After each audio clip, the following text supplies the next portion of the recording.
This is the Hygger Bilateral Hang-on-Back filter HG137, and it runs surprisingly off of 10 watts, and it pushes 264 gallons per hour. Now that's probably the gallons without media. You put media in there and it probably drops it a bit. Clog up that media a little bit, drops a little more, but still that's some good water movement. Recommended for tanks between 30 and 70. I would probably take it up to a 55, and if I had a 70 or greater, I'd put 2 of them on the aquarium.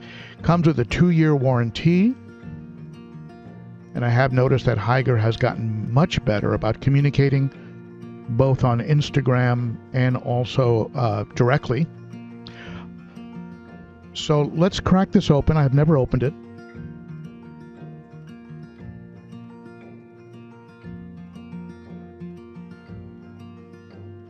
Nice pretty box. I do have a Hygger running right now on my 20-gallon. That unit with that upper section, which makes it kind of tall on the aquarium, and it has bio balls up there.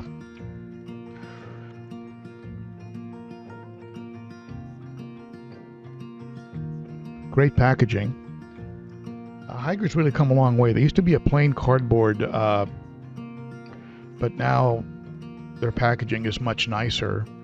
They have a smaller unit called an HG137, 5 watt. This is the HG137 10 watt with 2 chambers, a lot like the Marineland. But you can see here they have a 5 watt unit. That's amazing to me that you can run a filter on 5 watts. You can see the little 5 watt unit has one chamber, 1 compartment. This is a pretty good size unit. It's not quite as wide as a Marineland, but it is comparable. It comes with cartridges. These cartridges are carbon infused, and they have a coarse sponge and then carbon on the flip side. And you know me and cartridges, right?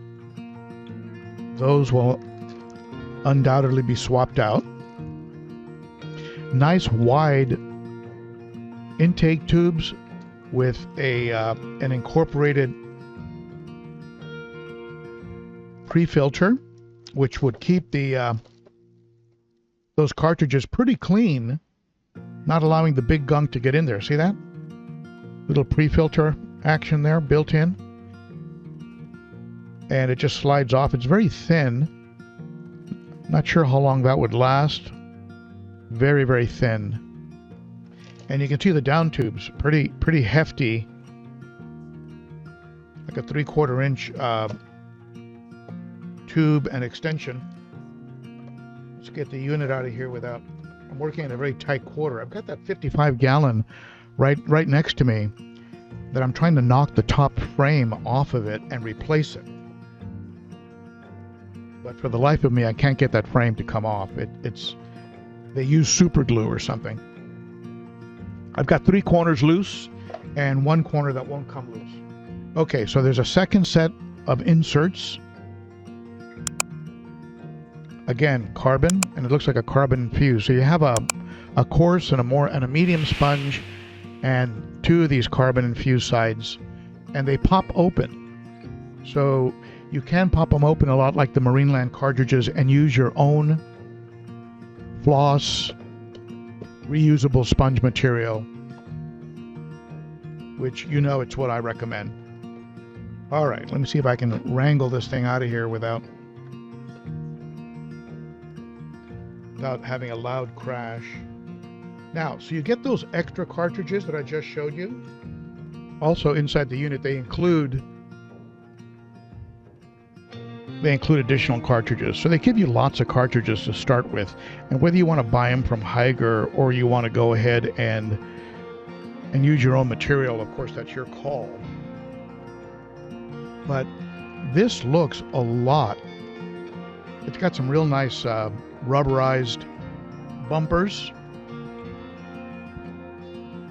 You can see these little bumpers here so that it rests against the aquarium.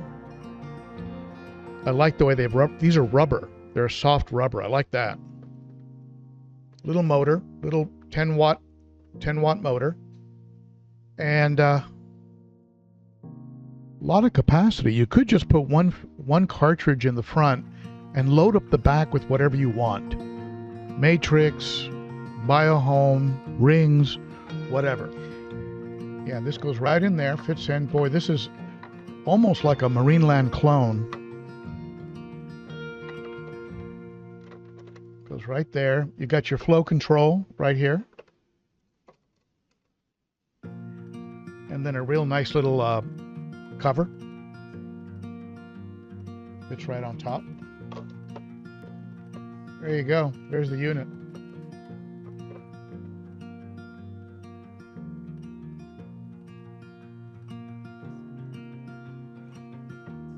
I like it. I like it a lot more than I like the that first one they sent me with the high bio ball section. I like this a lot more. And 10 watts. I mean, again, what do I look at? I look at in the event of a power outage, I can run a 10 watt unit for a long time with a battery backup. So I like it. I'm going to go ahead and install this in the tanks, and I'll do a follow-up video where I'll show you how it runs and how quiet it actually is, if it is in fact quiet, which I'm sure it would be.